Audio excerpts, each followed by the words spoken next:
CM Punk's championship run wasn't just long. It was a masterclass in survival and strategy and just pure willpower. But the real question is, how did he manage to pull off so many wins against the absolute best in the world? Well, let's dive in and really break down the key moments that made this one of the most legendary title reigns in history. Yeah, a lot of the time it started with a moment just like this. A moment of absolute unfiltered chaos that left everyone, commentators, opponents, you name it, completely stunned. And right there, in the middle of all that chaos, CM Punk always found his opportunity. So let's start with Punk's incredible, almost uncanny ability to not just survive total pandemonium, but to actually thrive in it. He basically weaponized confusion, turning it into his greatest ally. And it all kicked off with one of the most shocking debuts we have ever seen. Okay, so get this. Punk is in the middle of a brutal triple threat match. He's got John Cena on one side and the seemingly unstoppable Ryback on the other. Then, out of nowhere, three guys nobody recognizes hit the ring and just completely dismantle Ryback. With the biggest threat now lying in a heap, a very opportunistic Punk sees his opening, and boy, does he take it. And here's the kicker, the crucial detail, the rules. Because it was a triple threat match, there are no disqualifications. That means the interference was 100% legal. So, with Ryback completely taken out of the picture, all Punk had to do was crawl over to a downed John Cena, get the 3 count, and just like that, in the middle of total anarchy, he walks out still the champion. But hey, it wasn't always about chaos. Punk was also an incredibly cerebral champion, a master of finding loopholes and winning on technicalities. He was willing to win by any means necessary, even if it meant stirring up a whole lot of controversy. Take this technical classic against Daniel Bryan. Punk gets trapped in the dreaded yes lock. He is stuck dead center in the ring, his arm and shoulder are getting wrenched back, and to everybody watching, it looks like it's all over. You can literally hear the commentators calling it, "The champion is submitting." But here's the twist. At the exact same second that Punk was tapping out, he had also managed to get Bryan's shoulders down on the mat. The referee sees the pin, and he counts to 3 right as Punk is tapping. It is a shocking, super controversial finish, but the pinfall takes priority, and Punk keeps his title by the skin of his teeth. And believe it or not, a really similar thing happened against John Cena. Cena hits this massive German suplex from the top rope, but in doing so, his own shoulders landed on the mat right alongside Punk's. The ref counts a double pin. The official result is a draw, and as you know, when a draw, the champion always retains. And this just perfectly shows his opportunism.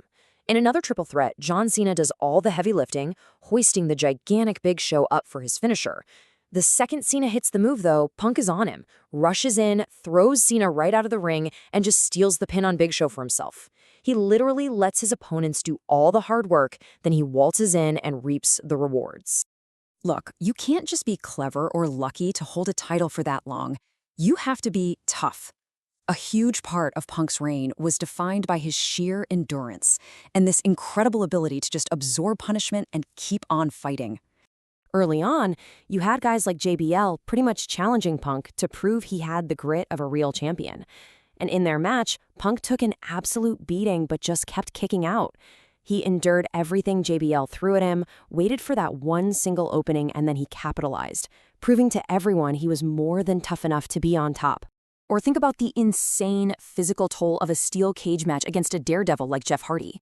I mean, both guys are battered and bruised, fighting at the very top of the cage, with the championship literally hanging right there. It was just a war of attrition, and Punk simply refused to be outlasted. And his endurance wasn't just physical, it was technical too. Against a submission master like Chris Jericho, Punk found himself trapped in the walls of Jericho. But he didn't panic. Nope. He fought, he used boots to the head to break the hold, and in this brilliant reversal, he cinched in his own submission, the Anaconda Vice, forcing Jericho to be the one to tap out instead. But at the end of the day, no matter how chaotic or controversial the match got, Punk almost always had a definitive way to end it. One move that could turn the lights out on any opponents at any time. The go to sleep. Inside the brutal elimination chamber, Punk found his moment. He sends The Miz crashing headfirst into one of those supposedly unbreakable pods, dazing him just long enough to hoist him up on his shoulders. And when you hear that iconic call, you know the match is over. The GTS was the exclamation point. It was the one surefire way to end the fight and walk out, still the champion. He could also use it as a counter, which was just brilliant. Against a powerhouse like Braun Breaker, you have to be smarter, not just stronger. So, as Breaker came charging in for his signature spear, Punk timed it perfectly. He intercepted that spear with a knee right to the head, stopping Breaker dead in his tracks and immediately transitioning into the go-to-sleep. It was just a beautiful display of ring awareness and fight-ending power. And even when we're back in the middle of total chaos, the GTS was his trump card. In a wild tables, ladders, and chairs match, Alberto Del Rio is sent falling from a ladder. And who's there to catch him? CM Punk, of course. He catches Del Rio right on his shoulders, hits the go-to-sleep, and climbs the ladder to grab his title. Once again, finding that perfect, decisive moment right in the middle of a storm. So, when you look back at it, his reign was this incredible mix of everything, right?